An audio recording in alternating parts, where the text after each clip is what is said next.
akkor szeretettel köszöntök mindenkit.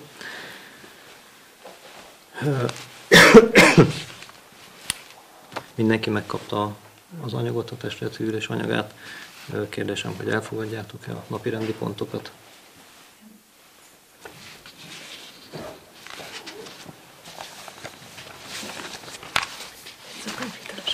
Igen, jegyzőkönyv hitelesítésére. Balást elfogadjátok?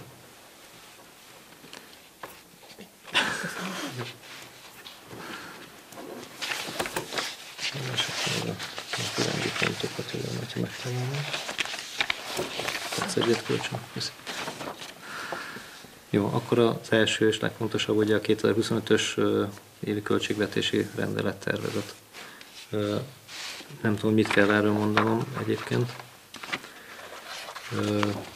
Mindenki elolvasta, tehát ebben megvannak az előre meghatározott feladatok, megvannak a pénzügyi készletek, források. Átolvastátok, mindenki átnézte. Most úgy néz ki jelenleg az önkormányzatnak 62 millió forint ugye az iparűzési adó bevétele. Körülbelül ennyi a kiadása is éves szinten. Egyéb bevételeket, amit tudunk termelni a halastóval kapcsolatban, esetleg vagy itt a kultúrház és egyéb létesítményeknek a bérlésével, az még esetleg többletbevétel. Beruházásokat, ugye a halastónak a fejlesztésére megszavaztunk a múltkor 1 millió forintot, ugye ezt beleterveztük a költségvetésbe, illetve a fekvőrendőrnek a 800 000 forintot a megvalósítására. A személyi juttatások durván 40 millió forint.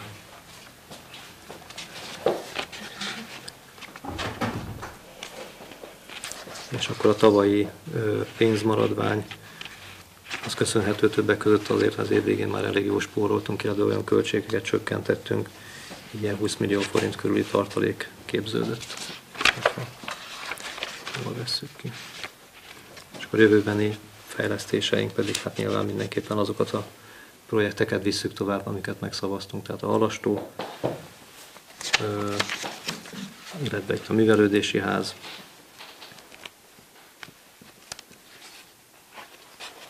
Körülbelül ennyi. Jó. Akkor van ezzel esetleg kérdés valakinek? Nekem nincs. Akkor csak simán el kell, hogy fogadjuk, akkor elfogadjátok a területet.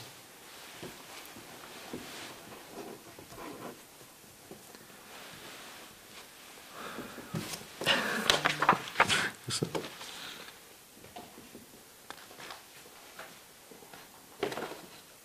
Hát meneteki segítséget kérek a Renátától. Ez a 3 évre keletkező várható összegek meghatározása. Ezt jogszabály szerint kell erről döntést hozni.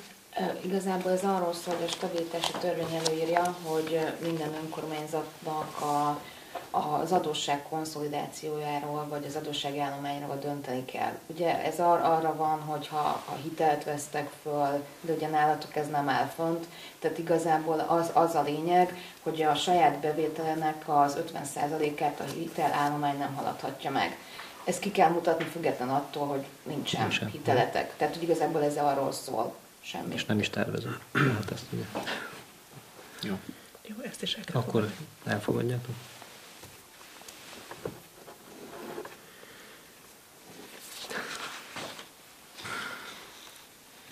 Településképi rendelet megvizsgálása.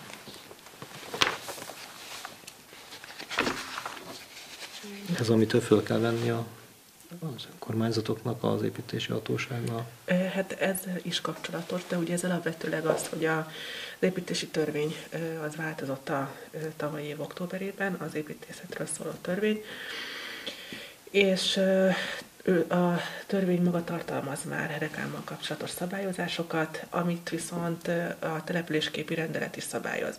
És éppen azért, mert magasabb szintű jogszabály a törvény ezt szabályozza, ezért alacsonyabb szintű jogszabály a helyi rendelet ezt nem szabályozhatja. És mivel Tehát jelenleg benne van, ez jogellenes, hogy ez szabályozza, tehát ki kellene venni belőle ezeket a részeket, átnézni, összhangba hozni a törvénnyel.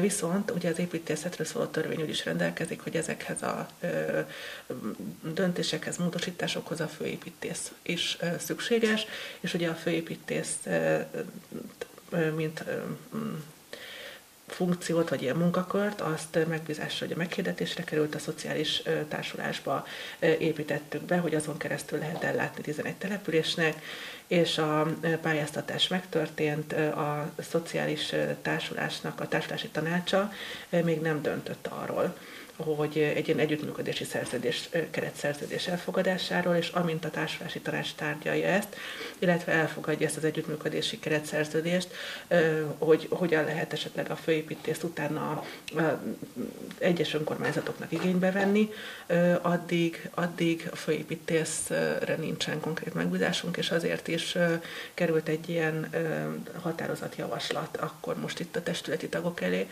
hogy akkor egyelőre megvizsgálják a rendelettervezetet, megnézik, hogy hogyan lehet összhangba hozni, és erre ugye felhatalmazzák a polgármestert, hogy a kapcsolódó intézkedéseket megtegye. Azt hiszem 2 jelentkező volt ugye egyébként Igen. Igen. Egy Kaposvár illetőségű, egy páros, a Paksi András, és nem tudom a hölgyet, hogy hívják. Nagy Edina. És pedig egy Barcs környéki. A másik hölgyet, nem tudom. Igen. Tehát én akkor is javasoltam, hogy talán jobb lenne, hogyha a helyi illetőségűt választanák, mert mégiscsak jobban utolérhető, tehát nyilván ebben nekünk nem tudom, hogy kell dönteni. Majd a társulási tanács meghozza a döntést, igen, hogy ugye elfogadja magát a megállapodást is, illetve azt, hogy akkor kivel lesz megkötve ez a megállapodás, azt utána minden egyes településnek úgy is kell tárgyalni, elfogadni, így van, úgyhogy akkor mindenképp a testület elé kerül az is.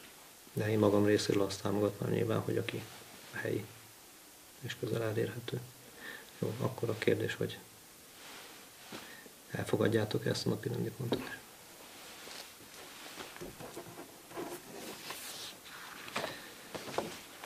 Akkor a 4. a karbantartói álláspályázat. Ugye 3 pályázat érkezett be. Ezt nem tudom, hogy mindegyiket nem tudtátok olvasni, mert ugye 1 érkezett, vagy 2 érkezett be csak elektronikusan, és akkor egyiket azt elhozták. Ezzel pont találkoztunk a mérőhivatalba, nem tudom, kedden, szerdán. Nem tudom, mindegy is, kedden. Jó, esetleg még akkor ezeket mindegyiket körbeadhatom. Én javaslom mindenkivel majd a személyes konzultációt, tehát hogyha le tudunk ülni jövő héten, vagy utána való hét elején testületi tagokként, meg polgármester, alpolgármester, mindenkivel személyesen beszélünk és csináljunk egy ilyen. Tehát ennek leállt a határidő, tehát nem lesz több jelentkező. Hát elvileg mai félkor, igen. Na, így ugye hiszem, hogy 15, hogy akkor még elektronikus úton beküldhetik. Igen. Nem tartom valószínűleg, de hogyha úgy van, akkor meg úgyis mindenkivel, tehát ha 4-en lesznek, ha 5-en lesznek, ha csak 3-an maradnak, akkor mindenkivel jövünk le személyesen. Mind vidéki, érdekes, mert... Meg egy mérői. Mérő. Érdekes, mert mérőből volt, aki engem megkeresett telefonon, hogy ha van hasonló jellegű állás a traktorra, kérdezett tőle, akkor jelentkezze, a Ballérnak a férje. Illetve volt úgy, aki a Béres Laci például, Csiszár Andi is keresett, de hát ők se adták be. Tehát most az Andi lehet, hogy nem is lett volna úgy alkalmas rá, mert az kemény fizikai munkát is kell majd végezni, de Béres Lacit nem értem, hogy akkor végül is miért nem adta be. Hát ugye múltkor pont azért jöttek el a testületi ülésre, hogy erről tájékozódjanak, hogy ez hogyan fog menni. Igen. Nem tudom.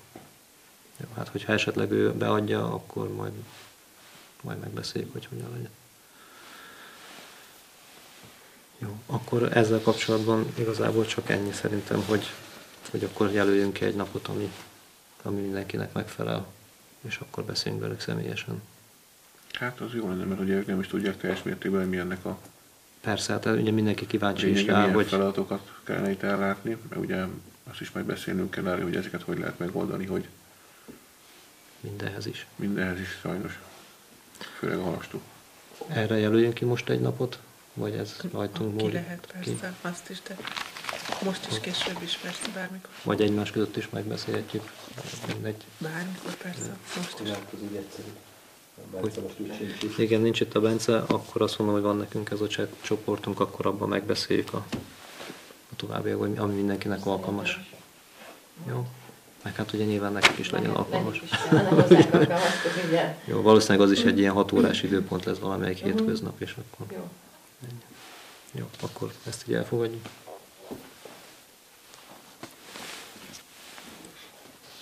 Jó, belső ellenőrzési jelentés, ugye arról is volt egy ilyen kiegészítés. Tulajdonképpen az a gyermekétkeztetést ellenőrizték belső ellenőrzéssel. Igazából nem túl sokban Kaposújlakon, aki ezzel élt, sem a nyári szünetben, sem évközben. Én nagyon minimális számot láttam, talán az oldásoknál 0 volt. Igen, egy bölcsödés, Vagy- 2 iskolás, igen. valami ilyesmi. Kérdés, hogy elfogadjátok-e? Jó. És akkor az egyebekben én azért fölírtam egy pár dolgot. Majd ti is mondjátok.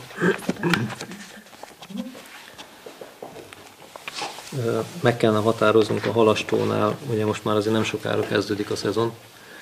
Reméljük, hogy március-áprilisra eljutunk odáig, hogy valóban úgy üzemelhet, ahogy szeretnénk. Viszont árakat azt kellene kitalálnunk, és akkor azt nem tudom, hogy rendeletbe kell szabályoznunk az árakat. Határozattal is lehet, hogy hoztak egy határozatot.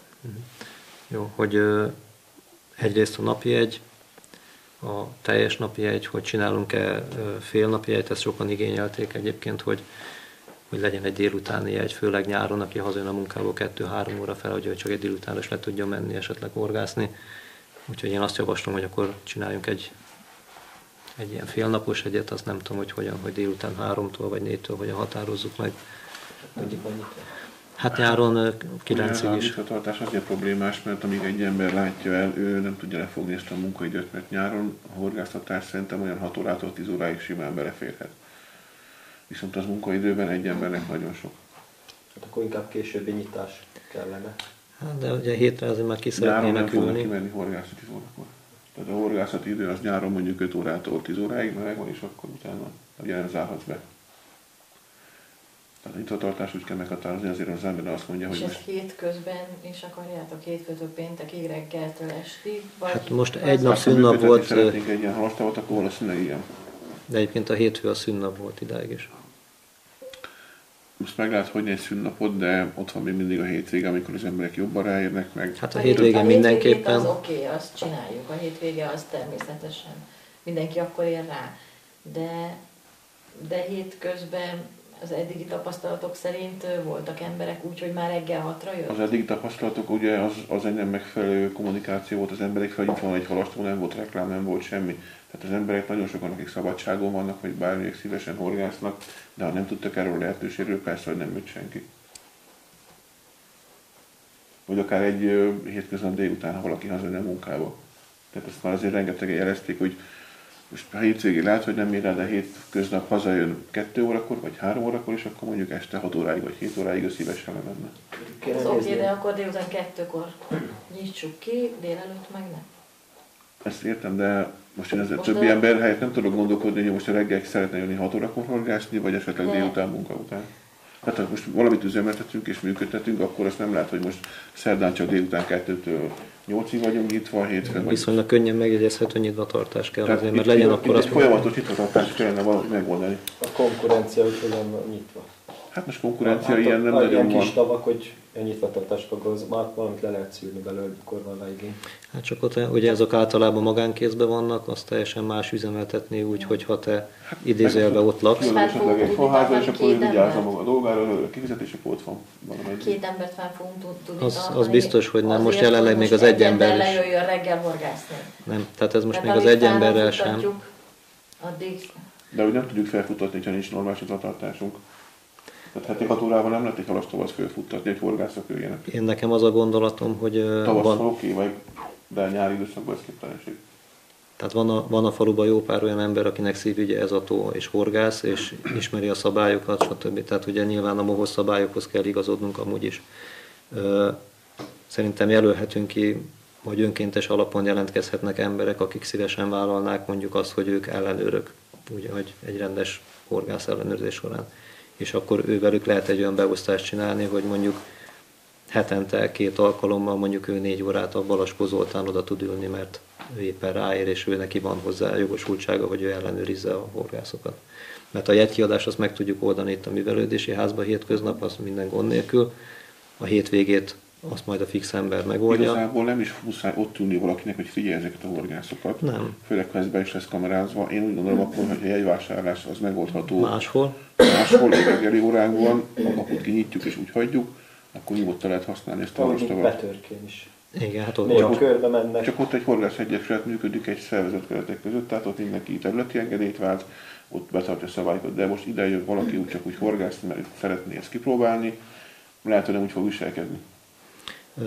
én azt javaslom, hogy legyen beírókönyv egyébként úgy, mint hogyha egy egyesület működtetni, hogy mikor Azt érkezett, mit fogott, mennyit szeretne elvinni belőle, mert ugye ezt ki kell fizetni, mert ugye sportjegyet árulunk egyébként, a halat azt ki kell fizetni, hogyha elviszik. Ugyanúgy a kilépéskor is, és hogyha pedig fizetni akar halat, akkor meg hát ott van 5 telefonszám, amit fölhívhat, hogy akkor ő végzett esetleg, vagy jön ide le a művelődési házba 5 óráig, hogyha itt vagyunk, ennyi halat fogott.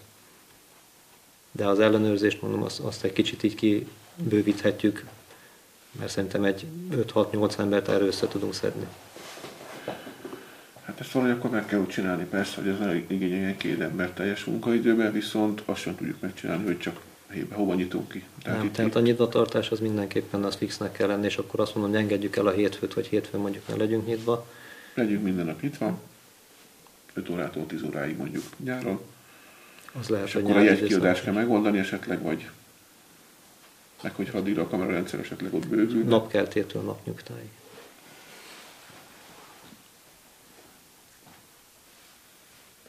Hát akkor határozzunk meg árakat.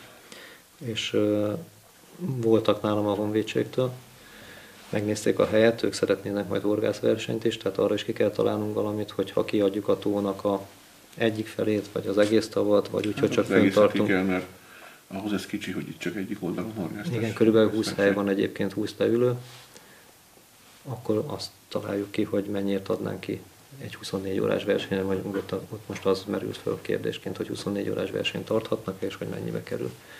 Valamint bérleteket is kérdeztek, hogy ők vennének bérleteket, hogyha lenne egy 10 alkalmas kedvezményes, mondjuk, akkor ők abból megvennének 3-at, és a saját egyesületi tagjuknak ők azt adnák ajándékba, illetve, hogyha még biztosítunk nekik olyan kedvezményt, hogy mondjuk, mint a kaposújlaki lakosoknak, hogy 50%-os kedvezményt, akkor nyilván, aki nem az egyesetnek a tagja, de ő is katona és szeretne eljönni, akkor ő is kapjon egy Hát kedvezményt. szerintem azt nyugodtan, hogyha ők mondjuk horgászversenyt rendeznek, akkor nyugodtan lehet a kedvezményes napi egyel számolni nekik, hogyha itt vannak egész napi horgászversenyt rendeznek.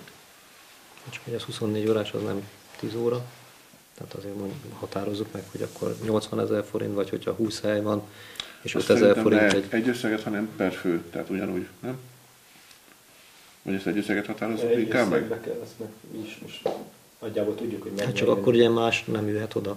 Tehát, hogyha ők most kibérlik a tavat egy 24 órás horgászversenyre, de csak 12-tel lesznek, a másik 8 helyre meg ott van üresen, mert nem hívhatunk oda más, mert akkor a verseny miatt le van zárva. Tehát én azt mondom, hogy inkább egy fix összeget határozzunk meg, hogy 100 000 forint, vagy 80 000 forint, és akkor kértük.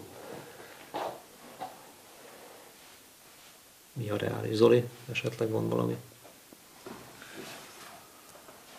Én nem változtatnék egyébként a tavalyi árakon, tehát az egész napos, most nem a kedvezményesről beszélek, én azt Az hagynám egy 5000 5000 forintnál, és mondjuk egy 3000 forint a délutáni.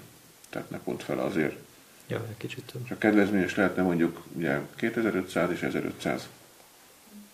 Ugye az a kedvezményes a kaposújlaki lakcímkártyával, illetve állandó lakcímmel rendelkező, nem az, hogy a Vagy ugye, határozott hogy akik meg. itt dolgoznak cégek, az ő alkalmazottaik, tehát a Wolf, Bedene, villamossági Én oda gyárak, úgy gondoltam, hogy csinálnánk egy olyan vouchert, vagy egy 10 darab 50%-os kupont, amit odaadjunk mondjuk a Wolf Systemnél a Mezei Gábornak, és hogyha van horgász a 120 emberből, és az egyik el akar jönni horgászni, akkor oda megy a Gáborhoz, elkéri az egyik ilyen vouchert, az bemutatja itt, amikor veszi a jegyet, megkapja az 50%-os jegyet, mikor hazamegy a horgászatba, akkor visszaadja a főnökének, és akkor azt szerintem így jobban nyomon követhető, mint hogyha bemondom, hogy én a Wolfnál dolgozom.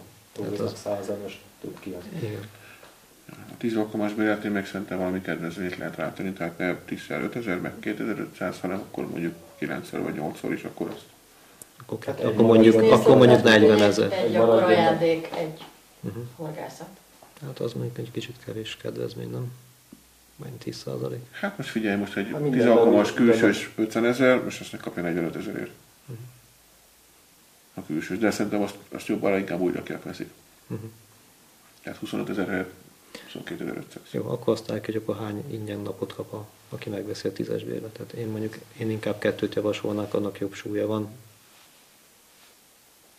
De Próbáljuk meg ezt az évet 2-vel, és akkor ezt még jövőre módosítjuk. Akkor azt fogják megszokni, és Módban mindegy, is most az a minden. lényeg, hogy beindítsuk, és hogy minél többen jöjjenek. Én azért kerestem meg a katonákat is, meg a Mezei Gábort is, meg a Kaspánnál is voltam, a Honvédségnél is voltam, itt Újlakon is, meg a KVG-nél is, tehát hogy minél többen jöjjenek, és ők most eljönnek először kedvezménnyel, és ha kicsit ide szoknak, és utána már elhozza a haverját, az már nem kedvezménnyel, ő is ki fogja fizetni telibe. Szerintem ezeket nyugodtan lehet, ezeket az árakat. Jó. Akkor azt tudod jegyezni? Tehát akkor a felnőtt napi egy teljes értékű az. Ja, és akkor ugye 14 év alatt ingyenes az a gyerek. Az ifjúsági meg féláron. szülői felügyelet. Hát az Igen. És érvényes állami horgászat engedélye. jó. Tehát akkor 5000 forint a felnőtt napjegy. Akkor 15 óra után legyen vagy 14 óra után melyik legyen a félnapos? Legyen 14 óra szerintem. Jó, akkor 14 órától félnapos, tehát akkor az meg akkor 3000 3000. a felnőtt. És akkor a Kaposújlaki kedvezmény az 50%.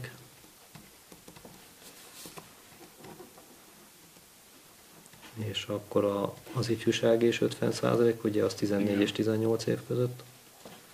És 0-tól 14-ig pedig nem kell fizetni. És a 10 alkalmas bérlet pedig 8 Igen. kifizetett. 8-at fizet, 8 10-et kifizetett napra, 10 És napra teljes horgászat. napra. Jó, Igen, tehát ott akkor arra nincsen nincs félnapos, arra teljes Csak napos. teljes napos.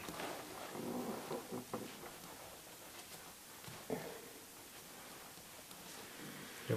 A halaknak a kilóját, kilós árát, az hogyan határozzuk meg?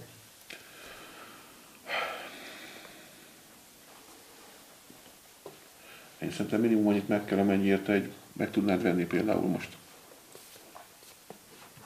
Ezt meg ugye meg kellene kérdezni egy halnevelőtől, egy tógazdától, hogy most milyen áron Akkor mennek mondjuk halak. úgy, hogy napi áron, Legyen napi ára, aztán mert karácsonykor nyilván fölmegy az ára, karácsony után meg lemegy az ára. Szerintem itt egy fix árat kéne szabni egész évre. Mhm. Tehát nem azt, hogy most karácsonykor drágában adjuk, Követni. hogy most éppen mennyi a halnak az ára, hanem akkor ezt le kell évente tisztázni, hogy megnézzük, mennyibe ha kerül. most is szeretnénk halat vásárolni, ezt milyen áron kapnánk meg azokat a halakat, amik a tóban vannak, és azon az áron szerintem egyelőre azon értékesíteni. Jó. Ugyanannyira nem adhatod, mint amennyire kapod. Annyira kell adni, Hát mint nekünk- a élő halat, amennyire veszel ott. Na, ezt nem fogom tudni meghatározni. Viszont akkor a horgász azt fogja mondani, akkor elmegyek és megveszem, nem fog üdögelni. Aki azért jön, hogy halat vigye haza. A sporthorgász nem fogja érdekelni a hal. A sportoló úgyse viszi haza. Hát pont ezért. Nekünk nem az a lényeg, hogy elvigyék a halat. Hát nem, de ha elviszik, akkor legalább annyi legyen, amennyit vissza tudjuk pótolni. Tehát azt, hogy tudjuk visszapótolni, ezzel, hogy csábítsuk embereket, tehát a horgászatra. Most az az elsődleges cél, hogy az emberek jöjjenek és ezt ismerjék meg. Te jövőre tudsz halat emelni, hogyha akarsz az árán. De most az én véleményem, tehát ez Csak azért mondom, hogy kicsit többet kell, mert amire kell majd halat venni, neked többet kell egyszerre megvenni. Hát az Mással. kedves idő Van egyébként. Nem, az inkább olcsóbb, hogyha többet veszel. Igen, csak nem tudod most, hogy mennyi lesz jövőre, amikor akarsz venni. Hát ez a csehik lennének szerintem a legboldogabbak, hogyha tudnák, hogy mennyi lesz jövőre a halnak az ára. Mi a nagyságrend most? 1500 forint, 2000 forint? Azt mondom, Akkor meg kell kérdezni a cseréket, hogy mennyire adják nagy tételbe a halat, és akkor ahhoz megy. Jó, lehet telefonálni egyet közben. Persze. azt a halat, amit most elvisznek, azt már megveszik. Tehát amit majd neked jövőre meg kell venni, arra tudsz jövőre árat emelni. Hát igazából ezzel nem fogsz elszíteni semmit.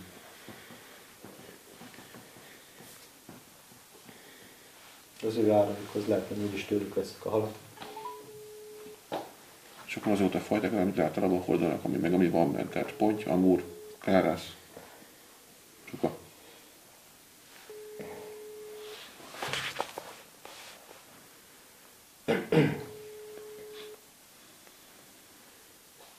Szia, nem zavarlak egy percre? Itt vagyunk a testületi ülésen, és felmerült a kérdés, hogy mennyire adjuk a halat, amit kifognak a tóba. Tudsz nekem mondani egy árat, ami mondjuk most körülbelül érvényes, hogy ti mennyire adnátok nekünk pontyot, amúrt, kárászt, meg csukát mondjuk kilóra? Mert annyit azért el akarunk kérni, hogyha elviszik a halat, mint amennyire tőletek majd be tudjuk szerezni. Kihangosítalak, jó? Jó, rendben. Oké. Tehát a ponty jelenkori ára nálunk 1350 forint kiszállítva plusz az 5% áfa. Az Amur az egy százassal kevesebb, az 1250 plusz áfa. És mi volt a másik kérdés? Kárász? Kárász és csuka, igen. Kárász az ilyen 6-700 forint körül megy most. Plusz áfa. Jó, és csuka? Ragadozó Hát csuka van csak benne elvileg, reméljük már nem sokáig. az 4000, mondjuk 4500 forint plusz áfa. Sűrűre még tudnál árat mondani, mert akkor azt esetleg, ha telepít... Süllő az meg 5500 forint plusz áfa.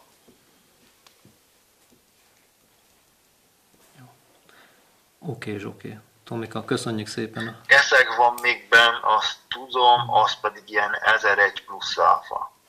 1001, Hát azt nem jellemző, hogy elviszik egyébként. Sütni szeretik. Jó, Jó. Oké, Tomi, köszönöm szépen akkor. nincs mit. Ciao. Sziasztok! Szia!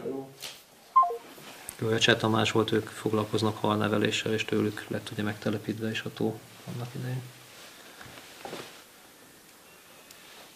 Akkor ezek az árak jók így, vagy kerekítsünk föl 100 forintot, vagy akkor mondjuk 1500 forint az Amur meg a ponty egységáron,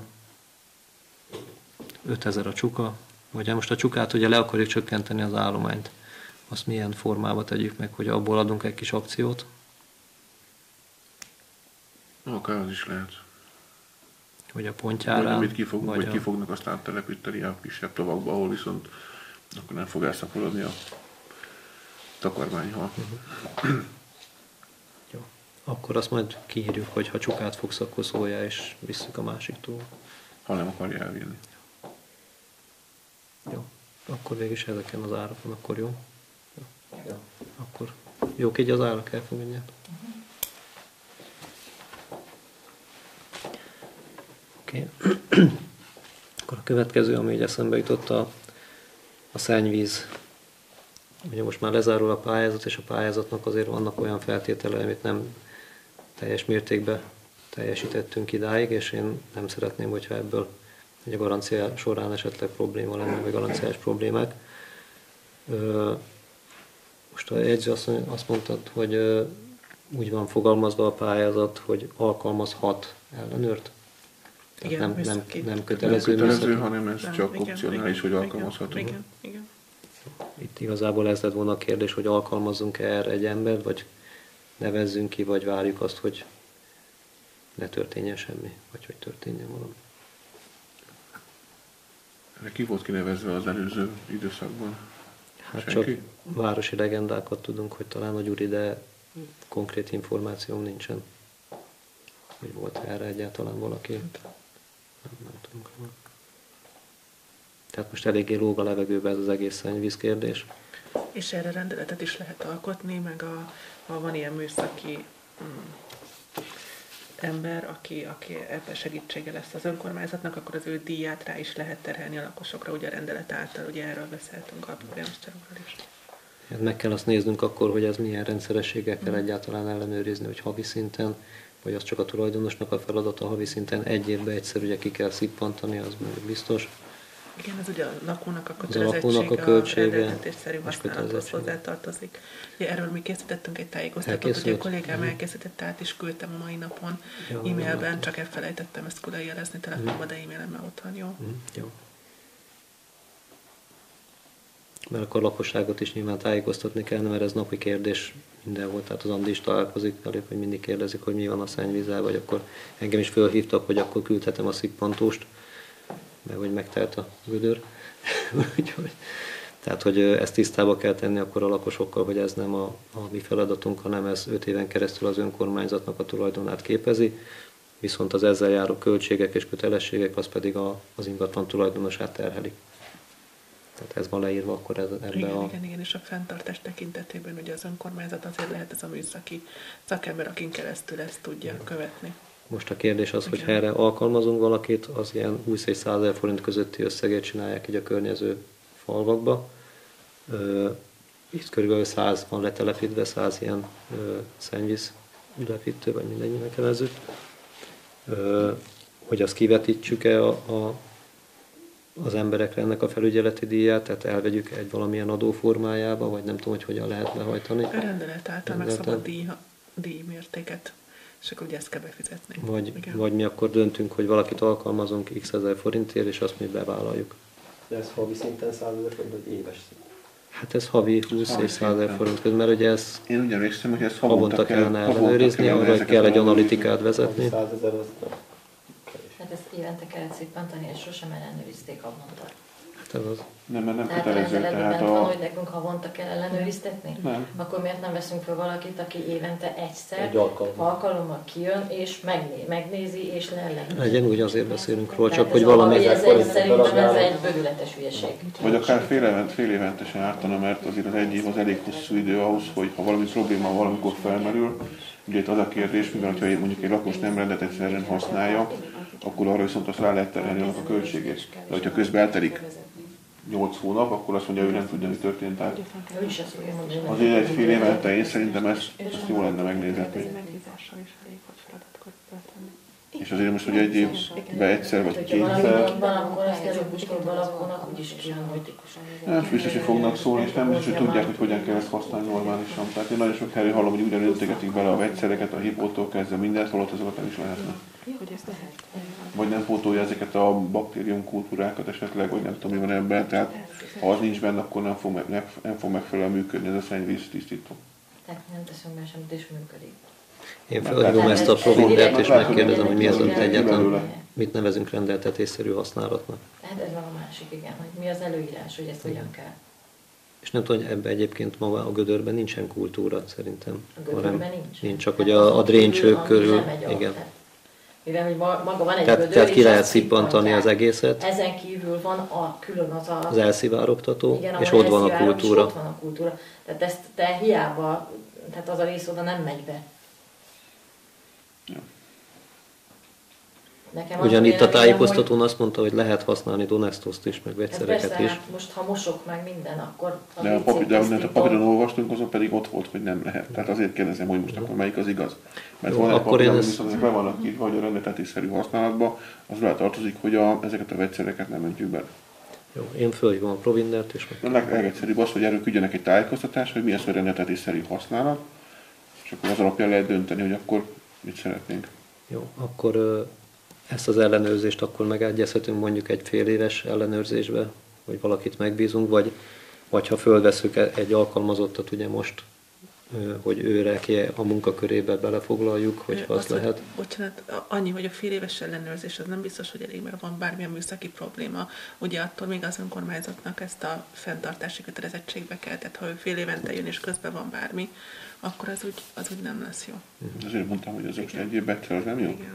Igen, tehát az De fél kevés. év is, hogyha kevés, akkor Igen. Bele lehet foglalni az ő munkaköri leírásába, Ez akit lehet fölveszünk, megbízással vagy is, tehát nincs annak jelentősége, hogy ez külön csak ugye itt a pénz. külön megbízás. A keret az, hogy Igen, A keret igen, most igen, nem keret. mindegy, hogy, Persze. hogy ő akit ide fölveszünk, és azt tudjuk mondani, hogy ha ezt elvállalod, akkor te még kapsz 20 000 forintot havonta, viszont akkor havonta le kell ellenőrizni ezt a 100 telepet, vagy valakit megbízunk 50 000, már 20 000 forintot nem fogja megcsinálni nyilván, szerintem. és ez legalábbis. havi 100 telepnek az ellenőrzése beleférne neki az egyéb munka idejébe, tehát hogyha olyan elfoglaltsága van, az mellett ez belefér ebbe a munkaidő Akkor mit keretbe. tud rajta ellenőrizni?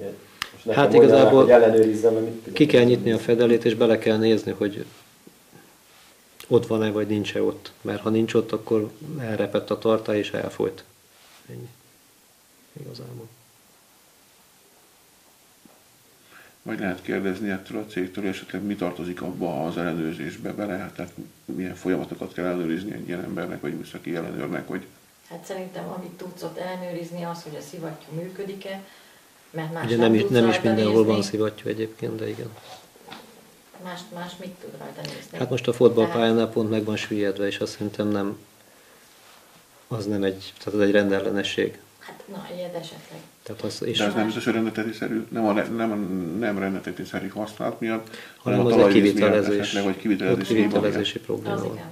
Tehát azt viszont mi nem tudjuk, vagy és az ellenőrzés biztos, hogy tudja azt, hogy ez most miből adódik ez a probléma. Igen, hát én most elhívtam azt, hogy megnézte ott a sportöltözőnél, tehát azt mondta, hogy majd eljönnek és kiemelik a tartályt, följebb emelik.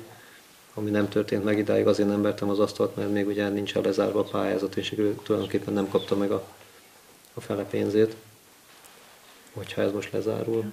Most pont azt egyeztettem kolléganővel, hogy Kiskorpányon is, meg Jákóba is megbízással van. De ezt beszéltük Vagy kolléga alkalmazza. Jó, hát akkor megkérdezem őket, hogy ők milyen összegért, milyen rendszerességgel, és mi tartozik hozzá. Beszélek azzal az emberrel, aki végzett. Mi az, amit kell ellenőrizni neki?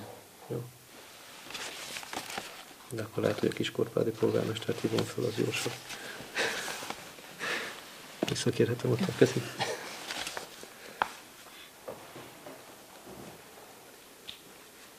Mert hogyha akit felveszünk, annak a hatás, vagy a munkakörébe beletartozik esetleg az, hogy ő havonta végigjárja mindenkit, megnézi, és a bárhol bármi, esetleg a lakó szól, hogy valami gondja van, vagy valami, ugye akkor már mindjárt lehet olyat hívni, aki ért is hozzá. Tehát aki ezt meg tudja Csak szembevételezni. Tehát csak szembevételezni tudja. De sokszor már az is De elég, az mert... elég, mert azt látni fogja, hogyha valami nem úgy van, ahogy kell. Hát főleg szippantás után látszik egyébként, azt elmondom. Tehát volt, ahol kiszippantották, és ott már látták, hogy van valami kaka a tartállyal, és akkor szóltak. Jó, akkor ennek utána nézzünk. Hát akkor erről mit írjunk le? Milyen határozatot hozzunk? Hogy a képviselőtestület felhatalmazza a polgármestert, utána járjon, hogy a megbízással kapcsolatos... Tehát semmi.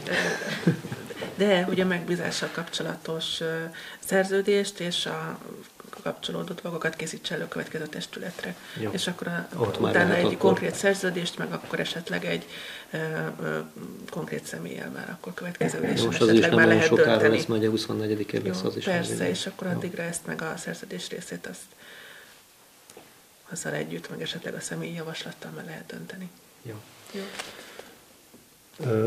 Van külterületutak pályázat. Döntés legyen? Döntést elfogadjátok, hogy jövőre elfogadjuk. Külterületutak fejlesztésére van ismét pályázat, küldték nekem, nem tudom, hogy azt néztétek-e, ugyanúgy ilyen 5%-os önerővel, 150 millió forintig. Ugye hát, hogyha azt mind kihasználjuk, akkor az 7,5 millió forint. A kérdés az, hogy valamilyen formába belevágjunk-e, vagy utána járjunk-e akár a Tóig, Szerintem vagy a Szarkavári út, már... ugye, mert azok a külterületek. Ezeket mindenképpen. Tehát van ilyen párt, akkor azt meg kell ragadni. Tehát van itt olyan külterületi út, amire ráférne mondjuk egy felújítás, egy új út létrehozás, vagy bármi ilyesmi. Hát a Tóig úgy gondolom turisztikai szempontból, vagy horgászturizmus szempontjából, meg hogyha mi akár falunapot akarunk ott rendezni, vagy csapatépítőt, vagy bármit. Arra most azért pont az a rész odáig nagyon gyalázatos, pont a Tóig, utána már homokos a talaj, utána már egész élhető. Akkor legalább azt a szakaszt, meg a Szarkaváron ott is van egy-két olyan szakasz ott a híd után fölfele. Az a külterületi utak? Igen. Akkor ezt még akkor én utána És járok. esetleg, hogyha a Kossuth Lajos utca végén, ott, ahol a motorék laknak, hogy azt egy kicsit folytatni, hogy a sár meg minden Azt ne is jöjjön lehet, le az aha. utcába. Tehát Mert ugye- ameddig emelkedik? Hát legalább ameddig Horhon emelkedik, túl. addig, vagy oda valami rázó Csak az viszont részt. belterület szerintem. A rázók nem tudod, ugye a személyautók miatt, mert sokan jönnek meg motorral, meg bármivel. Hát Ott oda volt azért- kialakítva az útba egy ilyen vájat, ami elvezette volna a vizet. Egyébként nem tudom, hogy ez ki van-e pucolva. Most az pucoltuk. Igen, a legfelső mert részt igen, is ott azt a- Igen. pucolták, azt tudom. Most egy 3 hete tudom, ott mindegyik Mert annak átteresztett. lenne szerepe az, hogy ezt a homokos vizet ezt ott elvezesse. Hát csak És ez a az 10 év útra- alatt ugye nem volt egyszer sem, most ez meg lett csinálva. Hát meg kell nézni, Két hogy ez nem működik utánfutónyi. így, hogy ki van tisztítva. Jó, de egyébként nem hülyeség arra folytatni, hogyha az egyenes részig fölmenne az Igen, aszfaltút. mert akkor ugye nem jönne le annyi sár egész nap, amikor jön egy egyesül. És az a kanyar fölfel, ami megy, az is még belterület, igaz?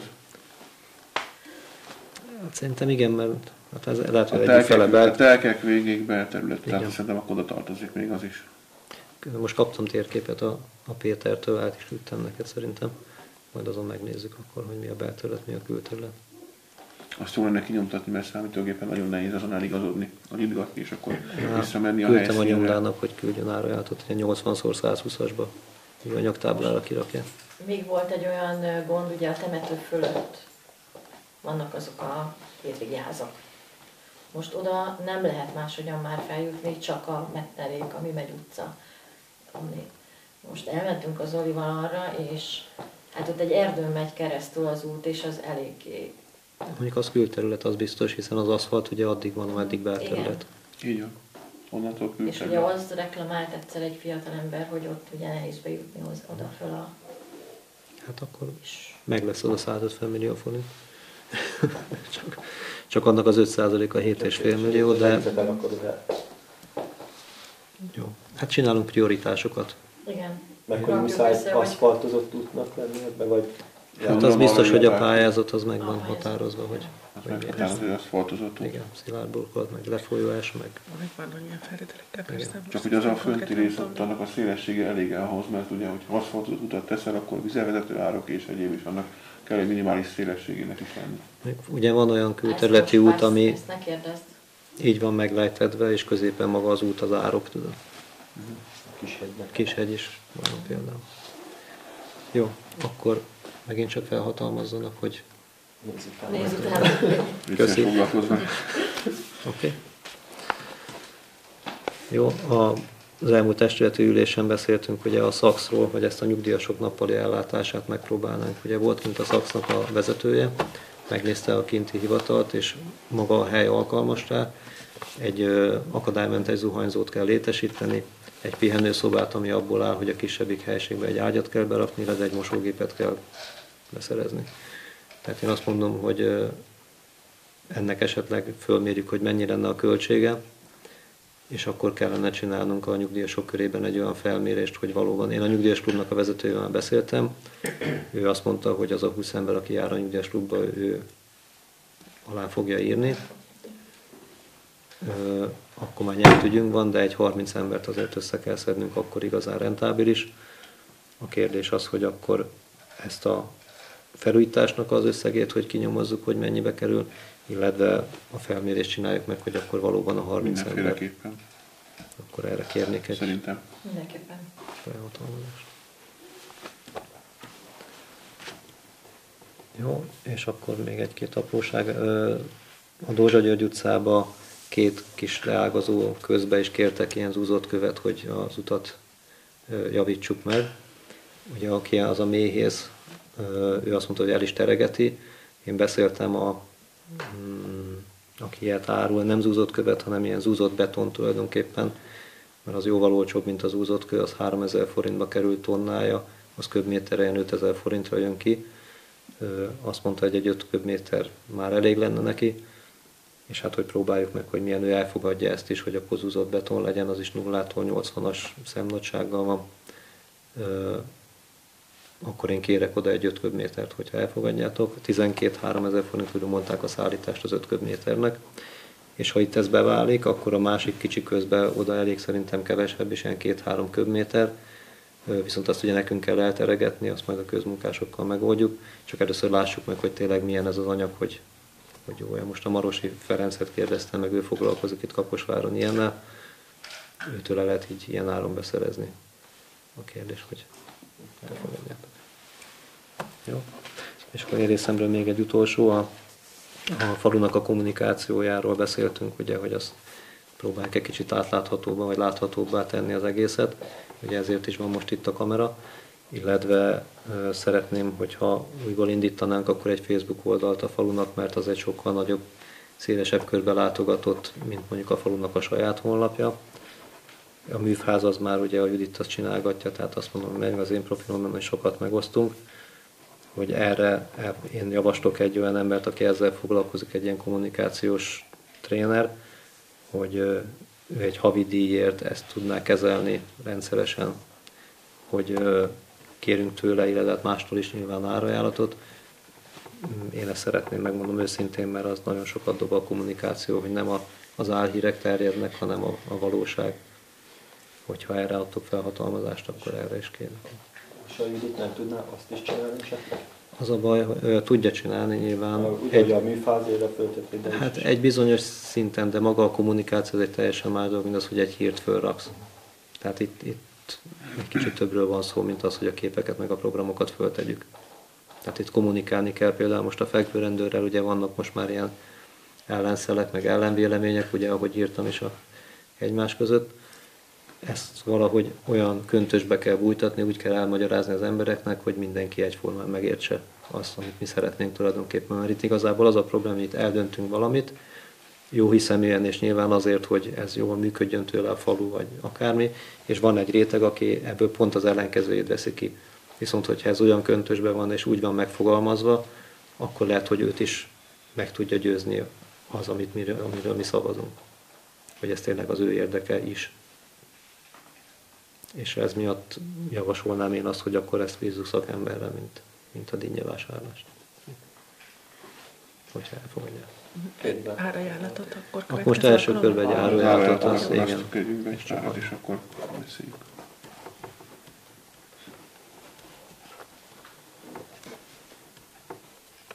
A részemről ennyi az egyebek, hogyha van valami. Nem, csak lenne a Kistónál. Van az a kis híd. Ott a korláttal valamit kellene csinálni, el van rohadva teljesen, és életveszélyes, mert pont a tó felé akar beszakadni. Azt egy nyári napon kellene szerintem. Vagy le kéne bontani, mert még az is jobb, mint hogy valaki neki támaszkodik és beleborul a tóba. Azt fel kell újítani, egyrészt a hidat magát is, meg szerintem amin van ott két betonpillér, amin rajt van, és az mögül a földet mossa ki a tó. De a Marcia lecsőtóra. Én lecsőtóra gondolok. Mindegyik ugyanaz. Ja. Csak itt ez annyira gáz, hogy tényleg Benni neki támaszkod, és majdnem... Ez nem amit az árok fölött van, csak ez a... Igen, befolyó. Aha. Ja. Hát a másik tónál is pont ugyanez állt, csak ugye meg kell erősíteni Hát ezeket a ott az- betonpillérek mögött a földet is. Hát igen, meg ugye itt mindent fel kellene újítanunk, tehát a buszmegállókat, a horgásztónál ugye az épületet le kellene festeni, Van az asztal is, ami előterét. nincsen. Hát ezek a tavaszi munkálatok lesznek majd. Az első körben legalább be kéne bontani.